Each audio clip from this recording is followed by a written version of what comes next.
To build on what Adam said, just let me give you some numbers. And I'm talking here only about migration. I'm not talking about other countries catching up. As you know, the US brought in a large number of people from Afghanistan after the withdrawal from Afghanistan. And I did the calculation, and it turns out that bringing a family to the United States increases its energy demand on the spot by 70 times. 70 times, just moving them from Afghanistan to the United States. Moving Ukrainians to Europe increases their energy consumption by 4 times on the spot.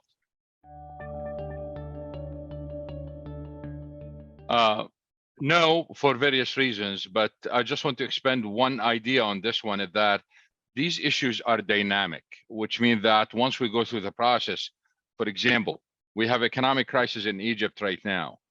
And if you open the borders, I can assure you more than 1 million guys will go to Europe within a week. So through this dynamic process, until we have the full effect of it, we are going to see a lot of changes, including massive migration from those countries to the West. And I think the answer is more. And then on the sort of bifurcation question, actually, I think, especially say here in the US, the politics just won't put up with degrowth. Look at how Joe Biden panicked heading into the midterm elections and emptied the SPR and tried to keep gasoline prices under $5 a gallon, which on a global scale is relatively cheap. The politics of you will do less with less is not palatable to the US electorate. And I think, it's only a matter of time before rolling brownouts and energy shortages cause political change. The only question is whether that political change is affected peacefully or not.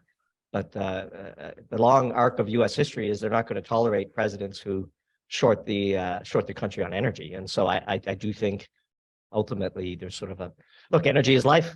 All humans everywhere want a higher standard of living. And so that is a fundamental force. The beating back the forces of entropy is the human endeavor. And politicians who try to, sing into that wind will get blown over.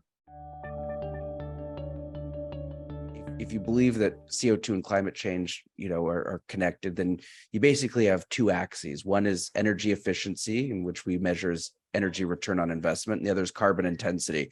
So obviously you want high efficiency, low carbon wherever possible. That's uranium and nuclear. You want to stay away from low efficiency, high carbon. For some reason, we tend to like to gravitate towards that as a society. That's sort of cutting down old growth forest in the Carolinas and shipping it to Germany. But for whatever reason, that's called green. And then the others are an interesting debate as to how much efficiency are you willing to give up for less carbon? And my gut feel there, that's an interesting debate. I think that's a worthy debate to have. My gut feel, though, is that elasticity of carbon for efficiency is zero. I think that we're willing to give up zero for less carbon. And in the last 10 years, we've effectively had nearly free energy, or certainly very, very cheap, abundant energy. So you haven't really had to make that trade-off. But just look at what Germany, no one has been more down the green path than Germany. They spent 20 years and trillions of dollars to bring themselves to where they are today. And how much hardship were they willing to accept before they abandoned it completely and burned more coal than in their history? None. I mean, they didn't even wait for the winter to come.